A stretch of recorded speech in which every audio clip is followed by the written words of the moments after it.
Alô você, o nosso vídeo já vai começar. Então, antes de começar, por favor, inscreva-se no nosso canal, curta e também ative o sininho para receber as novidades, tá bom?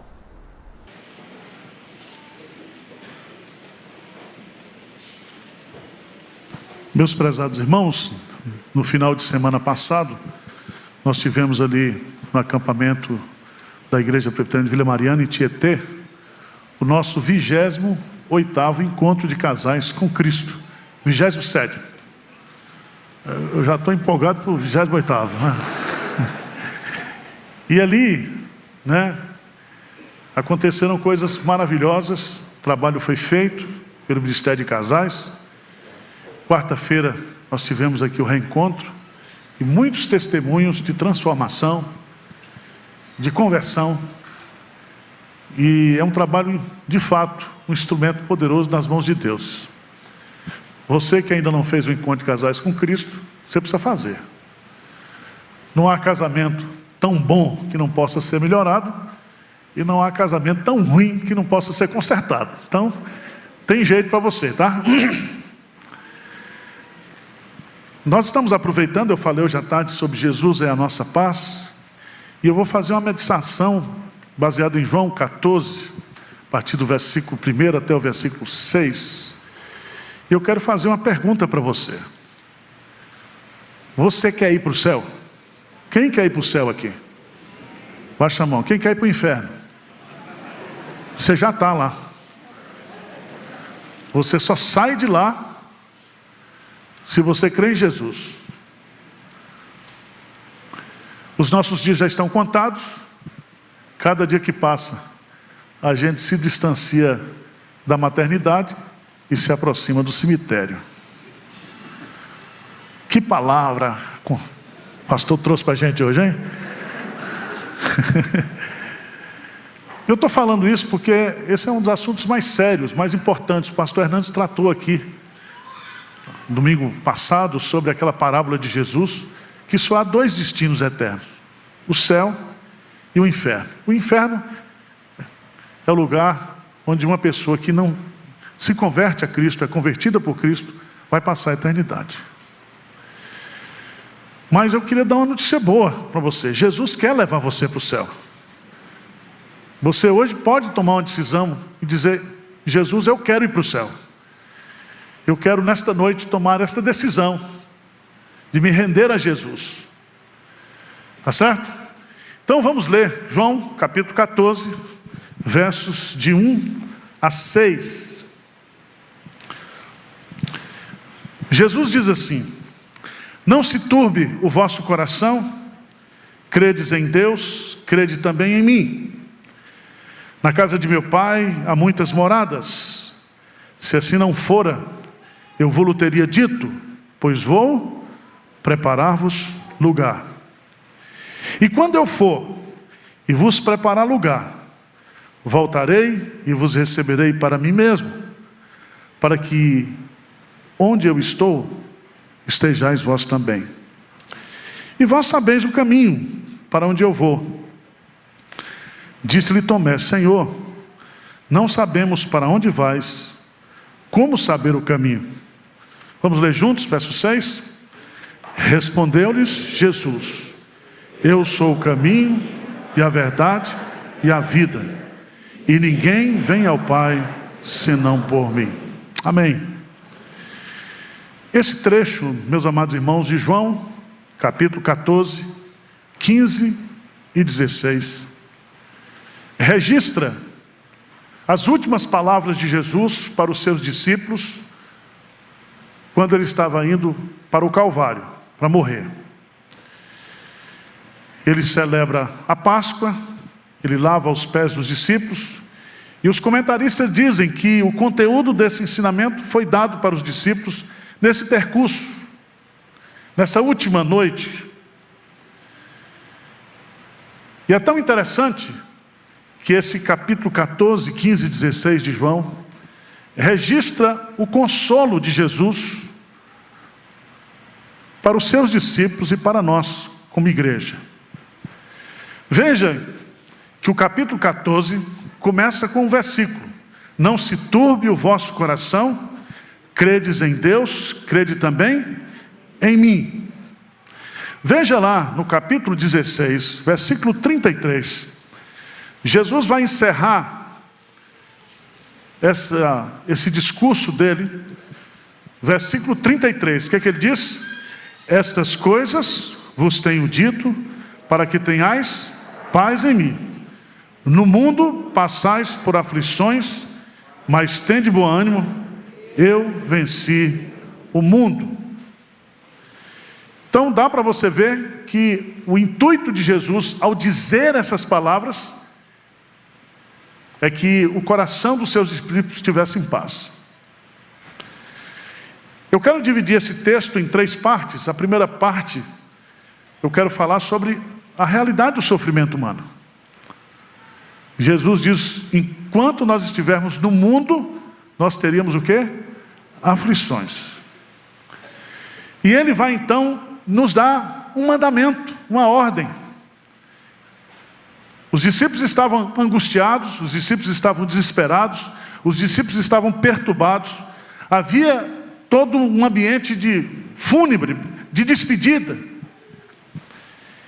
Havia uma opressão espiritual muito grande, porque aquele momento era o momento onde Jesus ia travar a mais importante batalha da história. Ele iria morrer, ele iria dar a sua vida, ele iria de uma forma cabal comprar a nossa redenção, ele ia esmagar a cabeça da serpente, ele iria na sua morte, na sua ressurreição, nos dar a vitória sobre tudo e sobre todos. E é tão interessante, porque ele começa dizendo, não se turbe o vosso coração. Aqui nós temos um mandamento, quando ele diz, não se turbe, ele está dizendo, não permitam que as perturbações, as angústias desta vida, tirem a sua paz interior. E é muito interessante, porque isso aqui não é uma orientação psicológica, não é um conselho de autoajuda, mas é um mandamento divino, é uma ordem de Jesus. Assim como ele diz, não matarás, não adulterarás, não furtarás, não dirás falso testemunho, não terás outros deuses diante de mim. Então a força da palavra de Jesus aqui é uma ordem. Ele está dizendo, não se turbe, não se turbe. O Salmo 119, versículo 50, veja lá o que diz o salmista no Salmo 119, versículo 50. Veja lá, confira na sua Bíblia, e eu vou ler aqui, nós vamos ler juntos, Salmo 119, versículo 50. O que diz a palavra de Deus? Vamos bem forte? O que diz aí? O que me consola na minha angústia é isto, que a tua palavra me vivifica. Então preste atenção, o que consola você na angústia? Qual é o seu consolo nos momentos de perturbação interior? O salmista está dizendo, o que me consola na minha angústia, nas minhas perturbações, a palavra de Deus, porque a palavra de Deus me vivifica, ou seja, me transmite vida. A palavra de Deus restaura a minha alma, a palavra de Deus traz paz para a minha alma, traz alegria para a minha alma. A palavra de Deus, ela é poderosa, ela é eficaz, e ela produz essa vivificação. Então, preste atenção, porque Jesus está dando uma ordem para mim e para você, que vivemos a realidade deste mundo cheio de aflições, cheio de dores, cheio de tristezas, cheio de angústias. Ele está dizendo, não se turbe, não se turbe. Segundo lugar, trata-se de um mandamento para acalmar o coração. Tá certo? Às vezes o que acalma a gente é um depósito, um Pix. Assim? Você está perturbado porque você está sem dinheiro. Aí cai lá. Né? Quem já fez essa oração aqui? Senhor, faça um milagre na minha conta. Né? É muito interessante a gente entender isso, irmãos, porque O que Jesus Cristo está fazendo aqui, ele diagnosticou a alma dos seus discípulos. Jesus, ele é onisciente, ele sonda, ele conhece os nossos corações. E o que Jesus está falando aqui, ele está falando de perturbação interior. É quando o nosso mundo interior está em frangalhos. E muitas vezes isso acontece porque as circunstâncias, os relacionamentos interpessoais, né, as dificuldades da vida, tiram a nossa paz, roubam a nossa paz. E é tão interessante porque Jesus estava com eles. Você pode estar na igreja, você pode ser crente, você pode ter Jesus como seu Senhor e seu Salvador, mas isso não lhe dá imunidade de perturbação interior. Perturbação interior. Às vezes a gente diz como Davi: se eu pudesse, eu voaria como um pássaro e ficaria no deserto, diante das lutas, das angústias que a gente passa. Jesus, somente Ele, sente e conhece o que passa em nossa alma. Abra sua Bíblia lá em Isaías 63 e versículo 9. E aí você vai fazer como pentecostal, você vai tomar posse desse versículo. Isaías 63, versículo 9. O que diz lá? Em toda a angústia dele, foi ele o quê? E o anjo da sua presença o salvou. Pelo seu amor e pela sua compaixão, ele os remiu, os tomou e os conduziu todos os dias da antiguidade. Louvado seja Deus. Em toda a angústia deles, foi ele o quê? Angustiado. Marta e Maria estavam perturbadas, porque Lázaro havia morrido. Jesus, na visão dela, chegou atrasado. E quando Jesus chega ali e vê todo aquele quadro, ele chora. Ele chora.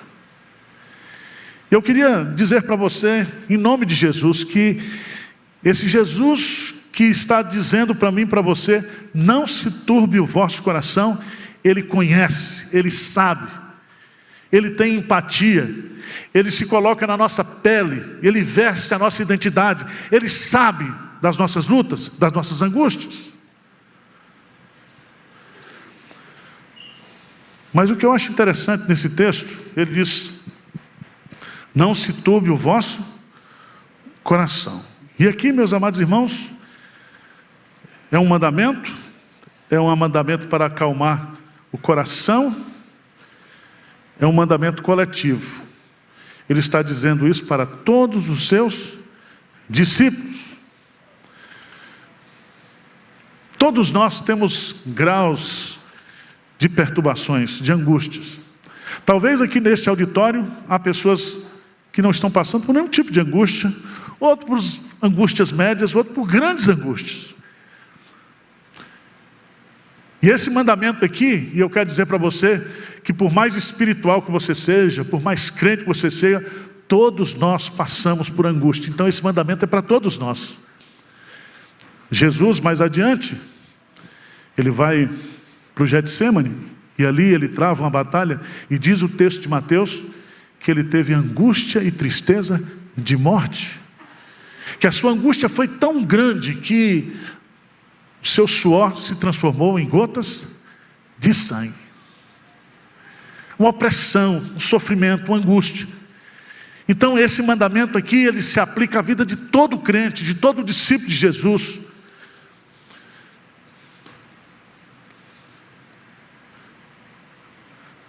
Mas para você se apropriar,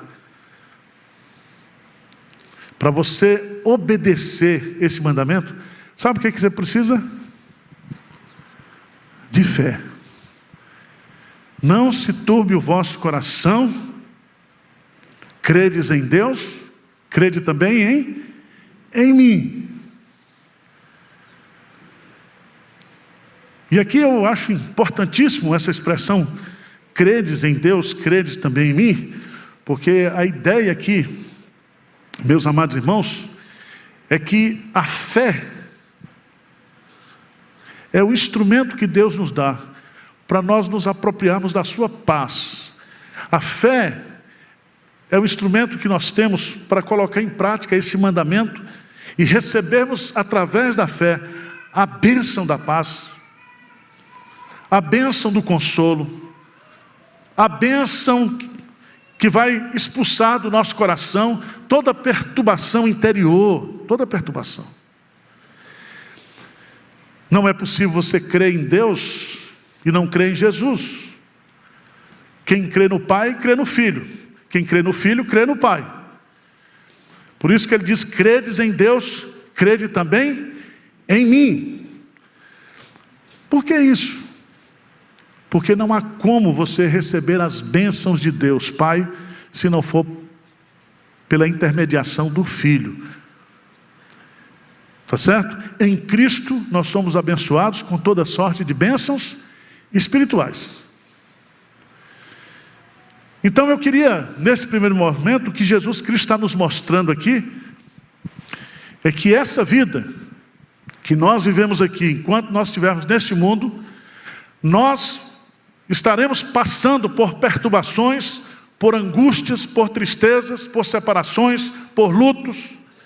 E Ele então nos ordena dizendo, não se turbe o vosso coração. Crede em Deus, crede também em mim. Mas em segundo lugar, esse texto nos ensina, se fala da realidade do sofrimento humano nesse mundo, esse texto também nos fala da existência do céu. Da existência do céu. E qual é a importância de nós sabermos que o céu existe para a gente enfrentar as lutas dessa vida? Veja o que Jesus vai colocar aqui, por favor. Leia comigo versos 2 e 3, vamos lá? Ele diz o quê? Na casa de meu pai há muitas moradas. Se assim não fora, eu vos teria dito, pois vou preparar-vos lugar. E quando eu for e vos preparar lugar, voltarei e vos receberei para mim mesmo, para que onde eu estou, estejais vós também. Irmãos, quando estamos, ou quando estivermos com o coração perturbado, nós precisamos olhar para o céu, olhar para cima. Pensar nas coisas lá do alto. Jesus diz assim, se assim não fora, não vos teria dito. O que Jesus está colocando aqui, que a melhor maneira de nós obedecermos o mandamento de não perturbarmos, é sabermos que o céu existe, e que esse céu está sendo preparado para nós, que estamos nessa peregrinação, nesse vale de sofrimento, nesse vale de perturbações. O céu enche o nosso coração de esperança e faz-nos ver que todas as provações dessa vida são passageiras, são efêmeras, que o peso da glória é maior do que os sofrimentos passageiros dessa vida. E aqui, Jesus vai nos ensinar. Jesus vai dizer assim, olha, um dia eu vou enxugar dos seus olhos o quê? Todas as lágrimas. Um dia, todas essas tristezas e perturbações vão acabar. Por isso que os puritanos, eles diziam que o dia mais importante na vida do crente não é o dia do seu nascimento, mas o dia da sua morte. Porque no dia da sua morte, ele se apropria da salvação plena, ele descansa de todas as suas lutas, de todas as suas provações, de todas as suas tentações, é a sua libertação, é a sua apropriação completa da vida eterna, da vida plena.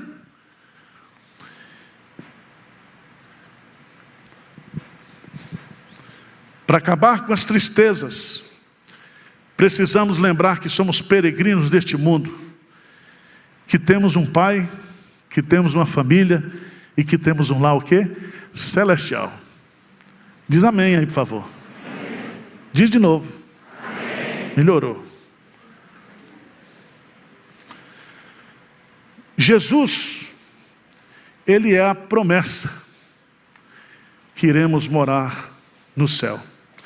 Mas a pergunta que o texto vai nos sugerir aqui é: o que é o céu? O que é o céu? E é muito interessante, porque o céu é descrito aqui por Jesus como um lugar. Veja, ele diz assim: e quando eu for e vos preparar o quê? Lugar. O céu é um lugar. Você vai ter um endereço celestial, www.com.céu.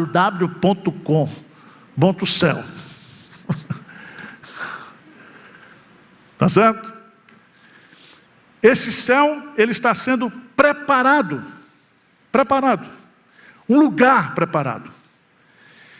Por isso que quando você vai estudar esse assunto na Bíblia, a Bíblia descreve o céu como um país, por causa da sua vastidão.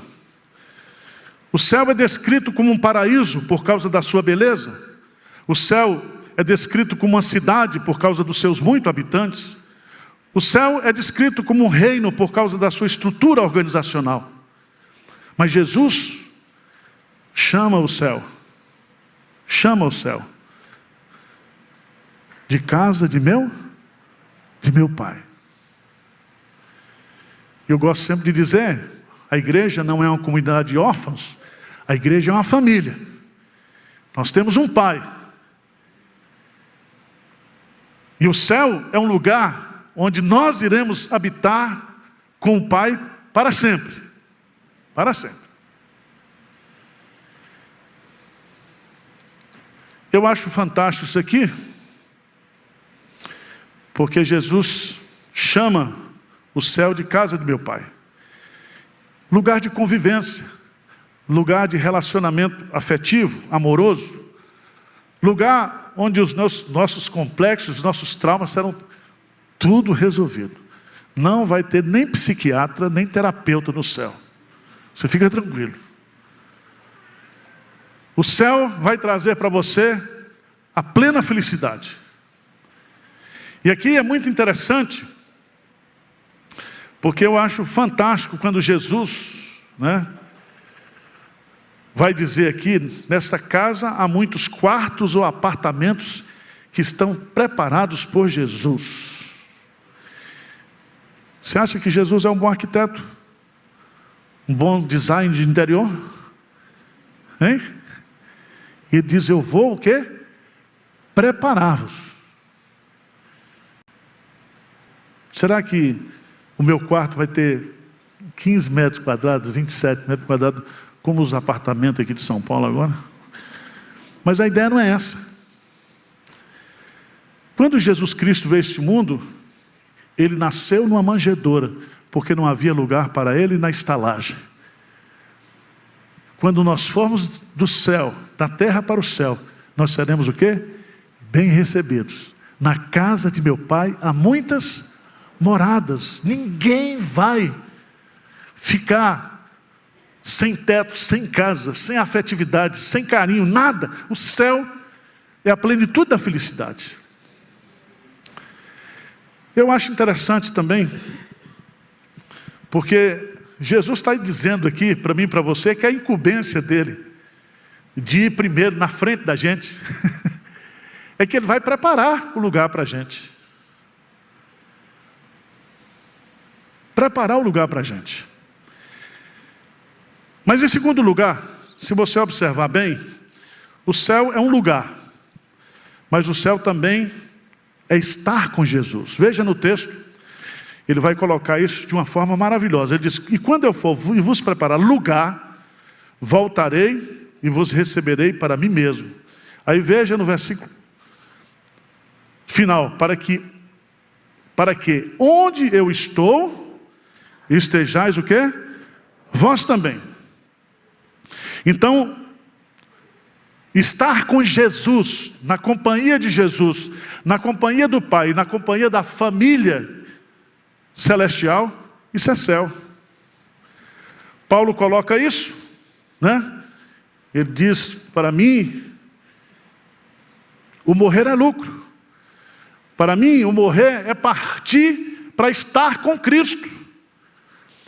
Então, o céu não é apenas um lugar maravilhoso, mas o céu é um lugar de ambientes e de relacionamentos e de companheirismo pleno, completo e total.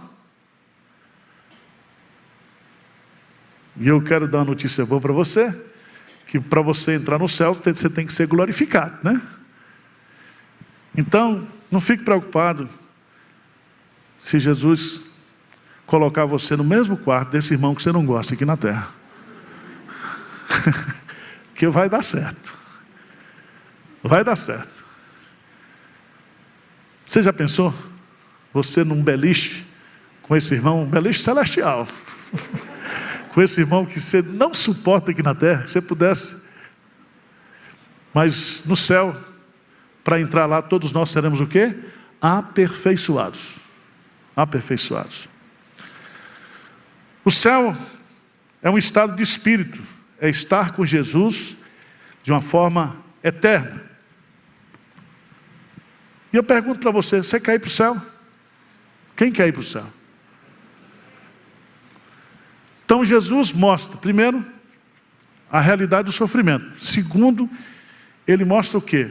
A existência do céu. Terceiro lugar, ele nos revela como chegar no céu. Veja a pergunta. Versículo 4, Jesus diz assim: e vós sabeis o caminho para onde eu vou. Aí Tomé: Senhor, nós não sabemos para onde o Senhor vai, para onde vais. Como saber o quê? O caminho. Porque todo mundo quer ir para o céu, mas muitos desconhecem o caminho para chegar lá. Como é que eu faço para chegar no céu? Como é que eu faço, como diz lá o Salmo 23, para habitar na casa do Senhor para todo sempre? Como é que eu faço? Qual o caminho? O que é que eu tenho que fazer? Agora, Jesus, de uma forma muito simples aqui,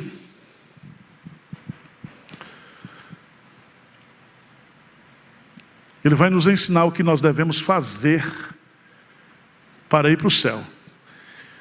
E o que é que ele vai dizer aí? Lê comigo esse famoso versículo 6. O que é que diz aí? Respondeu-lhes Jesus: eu sou o caminho e a verdade e a vida, e ninguém vem ao Pai. Então, o céu é o lugar onde o Pai está. Na casa de meu Pai há muitas moradas. Jesus está indo para o Pai para prepararmos lugar, para quando tudo estiver pronto, Ele nos buscar, para que nós moremos com Ele, ou com eles, durante toda a eternidade. Mas como é que eu posso ir para o céu? Como é que eu posso chegar até Deus? Como é que eu posso entrar na casa do Pai? Vocês estão entendendo ou não? Jesus aqui, Ele vai nos ensinar 3 verdades sobre esse caminho. Primeiro, Ele é pessoal. Nós não vamos para o céu, nós não somos salvos por religião.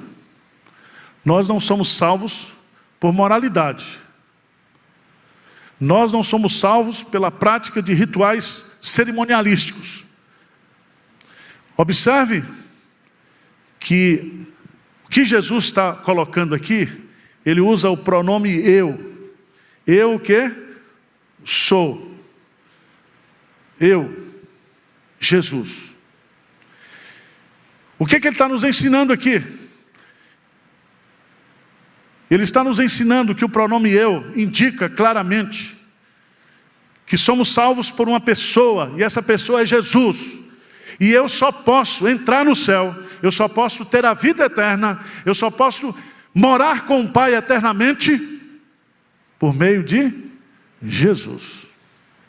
Abra a sua Bíblia, por favor, lá na carta de 1 João, capítulo 5. 1 João, capítulo 5. Versículos 11 e 12. Por favor, se você não entender, eu vou desenhar para você, tá? Esses versículos, esses 2 versículos. Não existem versículos tão claros na Bíblia. O que é que diz aí? E o testemunho é este, que Deus nos deu a vida eterna, e esta vida está no seu Filho. Agora, conclusiva. O que é que diz? Aquele que tem um filho, tem a vida. Aquele que não tem o Filho de Deus, não tem a vida. Então a vida eterna está em Jesus. Se eu quero ir para o céu, esse caminho é pessoal.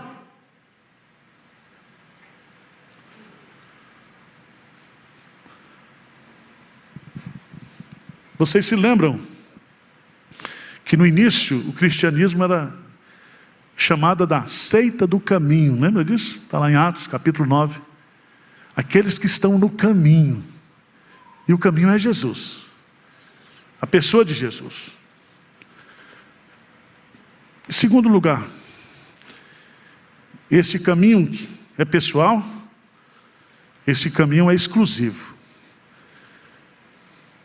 Eu sei que muita gente diz, repetindo um jargão romano, que dizia que todas as estradas levavam a Roma. Alguns dizem que todas as religiões levam a Deus. O importante é você ter uma religião, preste atenção. O inferno está cheio de religiosos. Religião não salva. E você observa aqui, que o pronome que é usado aqui, não sei quando você se lembra quando você estudou isso, o artigo definido, e tem um indefinido. O definido é um artigo masculino. Revela claramente que Jesus é o caminho, não um dos caminhos, não uma das possibilidades.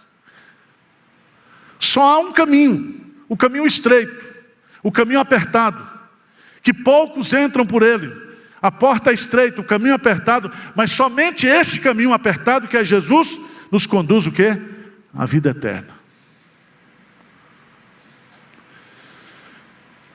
Há um só Deus e um só mediador entre Deus e os homens, Jesus Cristo, homem. Por fim, eu quero concluir chamando a sua atenção, porque esse caminho é pessoal, esse caminho é exclusivo, esse caminho é Jesus.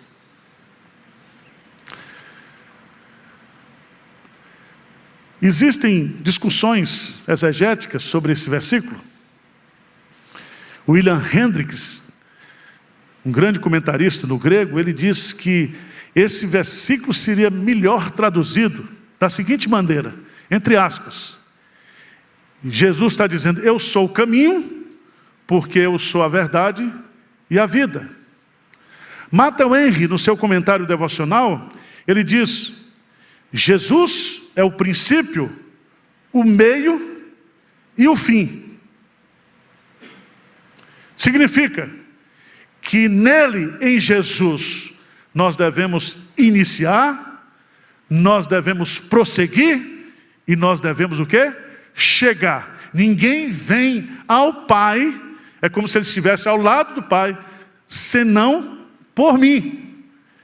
Então, o único caminho que vai nos levar de fato, de forma concreta, que vai nos colocar na presença de Deus, no céu, por toda a eternidade, é Jesus.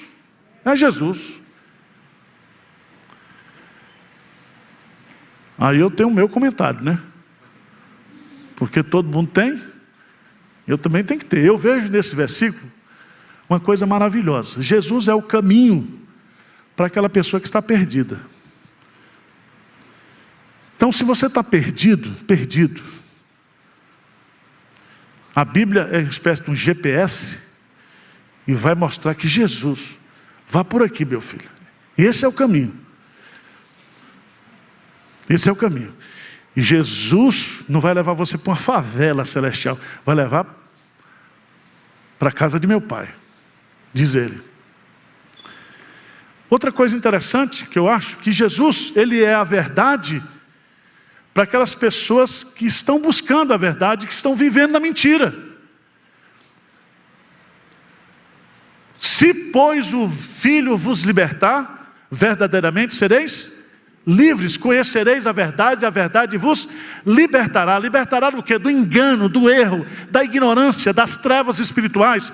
Você que está buscando no espiritismo, no catolicismo, na religiosidade, no bandismo, no esoterismo, você que está buscando nos astros, nas estrelas, você que está buscando aí de todo jeito, você diz, pastor, eu quero a verdade, eu quero a verdade, eu quero conhecer a verdade é possível de se conhecer, é possível. E quando você conhecer essa verdade vai o quê? Libertar você. Libertar você. Mas Jesus, ele é a vida. E a vida tem dois sentidos aqui. Primeiro, a vida espiritual. Quando eu conheço Jesus, Paulo diz lá, Efésios, né? Ele nos deu vida, estando vós mortos nos vossos delitos e pecados. Então Jesus é a ressurreição espiritual. Jesus é quem nos tira da morte espiritual para a vida espiritual. Aquele que tem Jesus passa da morte para a vida espiritual. Mas não somente isso, ele é a vida plena. Porque vir até o Pai, chegar à presença do Pai, morar na casa do Pai, significa que você tem a vida eterna, a vida completa. Jesus diz, eu vim para que vocês tenham vida, e vida em abundância. E vida em abundância não é só o aspecto da durabilidade, mas da qualidade de vida. Vida eterna é vida plena. Na presença de Deus, a plenitude de satisfação, a plenitude de alegria, a plenitude de santidade. Tudo que existe na presença de Deus, na casa de Deus, no céu, é pleno. É pleno. Você quer ir para o céu?